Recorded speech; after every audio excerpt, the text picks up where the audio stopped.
How did you know Job Corps? Someone told me about it, and I went to the center. They told me about Job Corps. They'll take you out of the streets, they'll send you away and to learn a trade. And I took up cooking, and I was doing music on the side, and those things they gave me a chance to do something I love to do. That was music, and I signed up for it. And at that time, I couldn't go because I was underage at 16 years old, and my mother had to sign for me to go to Job Corps, and she was angry with me, so she wouldn't sign. So my sister forged her name and signed for me to go to Job Corps, and that was Job Corps. When I first got there, I didn't like it. I was afraid being around strange people, new people I didn't know. I always was more by myself. When I was homeless, I was by myself. Yeah. And now I'm around a group of people, and I was afraid. And I was like in a neighborhood where it's dominantly black, and I'm now in a neighborhood with all different racial peoples. And so I had to adapt to that and learn how to know them. What is the best thing you learned over there? Job Corps, I took up cooking, and I graduated from being a cook. And then I got me a band. I had a band in Job Corps, and that's what really made me like it. And everybody was starting to be friendly toward me. They was always friendly toward me, but I was wondering why they being too friendly toward me, because in the hood, in the ghettos, everybody ain't friendly to you. When they're friendly, they want something from you. Yeah. But in Job Corps, everybody just want to be friends. And that was a new world to me. How much time did it take you to get adjusted? Is that people who do friendly actually mean friendly? I wanted to, when I got in Job Corps, first they sent me to Virginia, Kimball. There's a Job Corps called Kimball in Virginia. And I liked it that. I was scared because, a bunk with a lot of different people. And then I stayed there for about 6 months. And then they sent me to Kimball, New Jersey. And there was about 2,000 people. And I couldn't adjust to that. I was more afraid. So I asked for a transfer, and then they sent me to Bar Harbor, Maine. And a guy we called Doc, he saw how afraid I was, so he took me on this wing to try to get me used to Job Corps. Took me out on this lobster boat, and been nice to me, showed me nice things. And took me to his own personal home and introduced me to his wife, his kids, and it made me like Job Corps. Okay. Then I started really liking it. Then I wanted to stay. I stayed the whole term that they gave me. It was about a year and a half. And then I graduated as Job Corps. Graduated, and I got my cooking degree from there.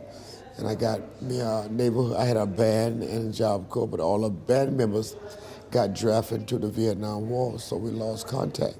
But did they return from the Vietnam War? Or? We had changed address when we get out of Job Corps. We was going to continue the band and go forward, because when I was in Job Corps, I used to go all over Job Corps singing for the Job Corps, and everybody loved me there. Okay. But when everybody got drafted, I was the only one that get drafted in there when I was in Job Corps. But why didn't you decide to form another band then maybe afterwards? When I came out of Job Corps, I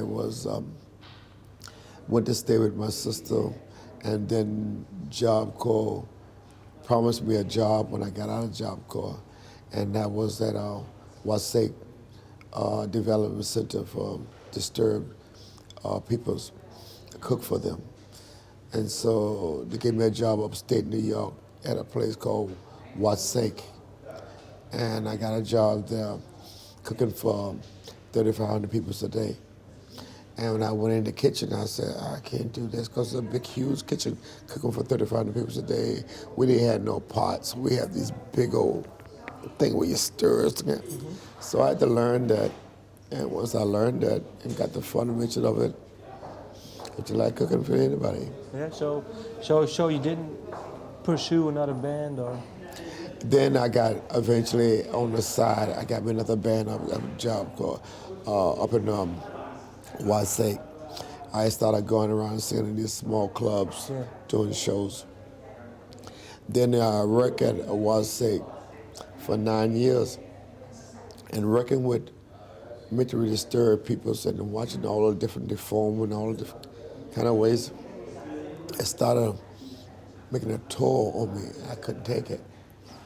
And Because of the people. yes, it was just too much. You're looking at all of these 3,500 people's misformed, misdisturbed, and every kind of thing. Then on the girls' side, they have 4,000 girls over there, and they're all disturbed. And I'm living on the grounds with them, and I just couldn't take it no more. No? And I said, let me go for my music. And then they had some of them working in the kitchen with me. And then one time I saw this guy who was about 20 years old. And I said, what are you doing here? You look very all right to me. And the stories that they tells me when I was in Job Corps, wow. It was some sad stories and some stories that really touch you to your heart. Yeah. Is there one story you can share? He told me one story. I asked him why you in Job, or why you in this Metropolitan State Hospital. And he told me that the reason why he's here because his father used to beat on his mother, and he told his father to stop beating on his mother. And then his mother, one day he came home, and the father was beating on his mother, head on the floor, and there was blood. And he went and grabbed a gun and he shot his father. So they asked him to plead insane, so they keep him, not put him in jail, and let him put him there. And what they did, they give him drugs to keep him drugged up. But I knew that beyond that drug, he was a smart little kid. And he told me what happened. And there's a lot of other stories that I've heard. What does this story tell you?